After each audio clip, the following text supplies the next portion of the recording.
हाँ तीनों नॉलेज में भी आता है। हाँ पढ़ लीजिएगा। और विष्णु जी के पास सारंग धनुष। एक बार त्रिवेक्षीरा नाम का राक्षस आया। हाँ उसका इतना उत्पात हो गया हाँ जी कि सारे देवताओं मिलकर के हाँ बाबा भोले के पास गए। बाबा कैसे कल्याण हो। बाबा भोला महादेव और भगवान विष्णु ने दोनों उसी अस्त्र से संग्राम किया। और शास्त्र कहते हैं कि देवाधीश महादेव की इसी पिनाक के एक बाण से त्रिशिरा का नाश हुआ। अब वो धनुष से एक रोज 2-4 रोज पहले हमारे सर्जन भैया ने कहा धनुष के बारे में हम नहीं थे, किसी ने इनसे प्रश्न किया था। तो भैया एक बार जब ये दोनों मिलकर लड़े तो एक बार विवाद हो गया सारंग धनुष में और पिनाक में। बाबा ने क्यों त्यागा, इस पर विचार कीजिए। ये कथा आपको नहीं मिलेगी, बड़ी मुश्किल कथा है।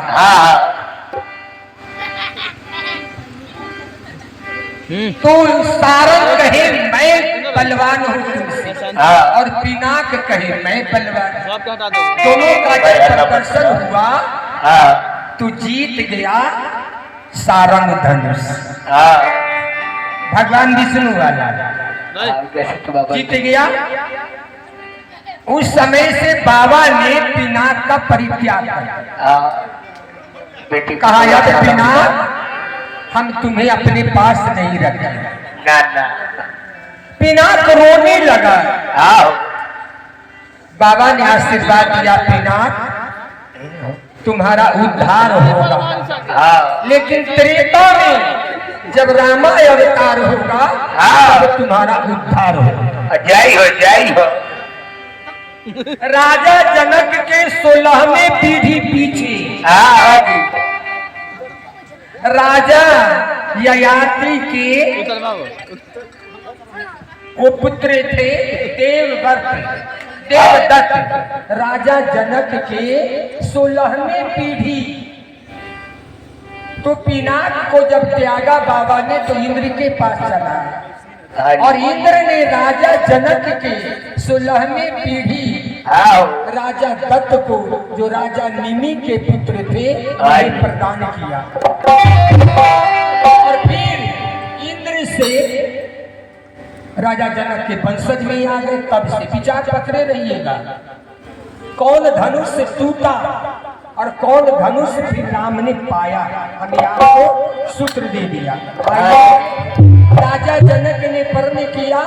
एक बार कमला में स्नान करने महाराज गए। मैया सुनैना कही जानकी जाकर धनुष के स्थान को पवित्र कर दो। गई तो देखी जंघर पतवार जमे थी। बाईं हाथ से धनुष उठा ली और दाहिने से लीप पोत कर दी। महाराज आए, आश्चर्य हुआ धनुष किसने उठाया। सुनैना से पूछे। सुनैना कहती है महाराज श्री किशोरी तो आज सफाई का काम की है। राजा जनक ने कहा अच्छा, जब जो बेटी धनुष उठा सकती है तो उसका पति कैसा होना चाहिए तो धनुष को। आप एक बात नोट कीजिए, हम शास्त्र से प्रमाण देंगे। आप कम संख्या में है, मेरा मन कम नहीं होता क्योंकि हम ठाकुर के बंदे हैं। कुछ विद्वान और गायक कहते हैं कि राजा ने देश देशांतर में पत्र भेजा। राजा जनक जी ने देश देशांतर में पत्र भेजा, लेकिन राजा ने पत्र भेजा नहीं। राजा जनक ने घोषणा की थी। घोषणा के कारण सारे राजा वहां पधार गए। उसे एकमात्र राजा दशरथ नहीं गए। राजा दशरथ क्यों नहीं गए थे? यह हमारा सनातन है। राजा दशरथ सोचते कि महर्षि विश्वामित्र के साथ मेरा राम भी आएगा, लक्ष्मण भी आएगा। तो जिस सभा में बेटा बैठा हो वहां बाप शादी के लिए मुरेठा बांधे या सनातन नहीं, इसलिए राजा दशरथ नहीं गए। अब चलिए, राम चल रहे हैं बाबा के साथ। अरे सुंदर सुभगवर और सारो बाबा उठत हो, सुंदर सुभगवर आगे पाथी का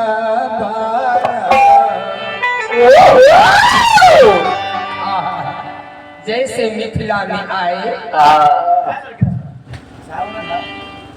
मेला घूमे के, मिथिला घूमे के, तो छोटे बड़कों के मन रहे छोटकों के। राम ने गुरु जी से कहा, सरकार लक्ष्मण मिथिला घूमना चाहता है। गुरु जी समझ गए।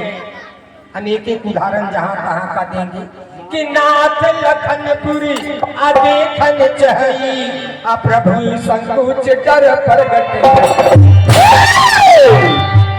हे गुरु जी, लक्ष्मण मिथिला घूमना चाहता है। अच्छा, गुरु जी ने कहा मिथिला घूम लेना, लेकिन मेरे लिए फूल लेते आना पूजा। गुरु जीव और आत्मा का कैसे मिलन कराता है, यही गुरु की महिमा है। बिना गुरु के जीव और आत्मा का मिलन नहीं हो सकता। राम परमात्मा है, जानकी जीव है। अब जब आए तो बागीचे के पास आए, मालिक कहे छे, मालिक सुंदर सुभगवर अद्वीरे पाथिका।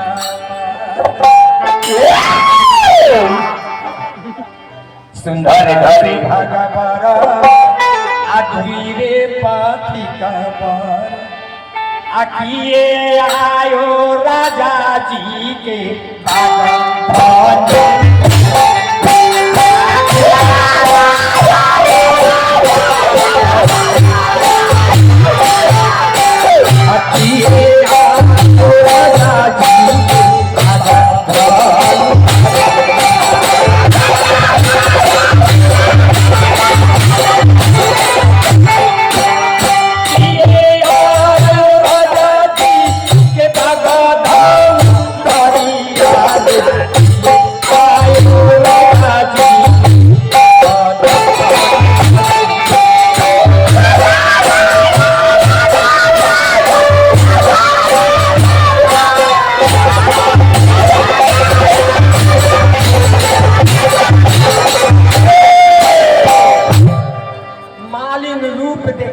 सरकार कहे छे, आ कहाँ तुहर घर द्वार,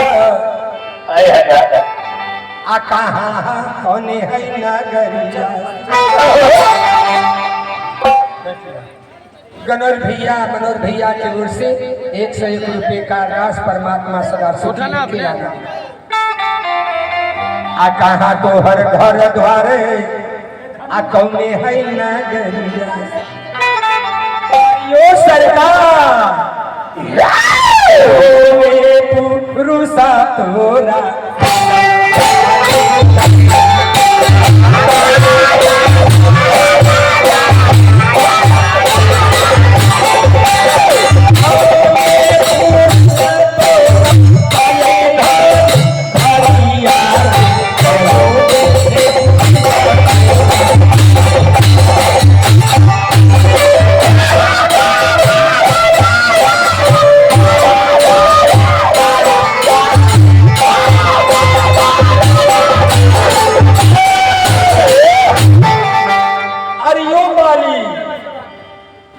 गाँव से पश्चिम को आया जोधा नगरिया। गाँव से पश्चिम अयोध्या नगरिया। अरे राजा दशरथ मोरा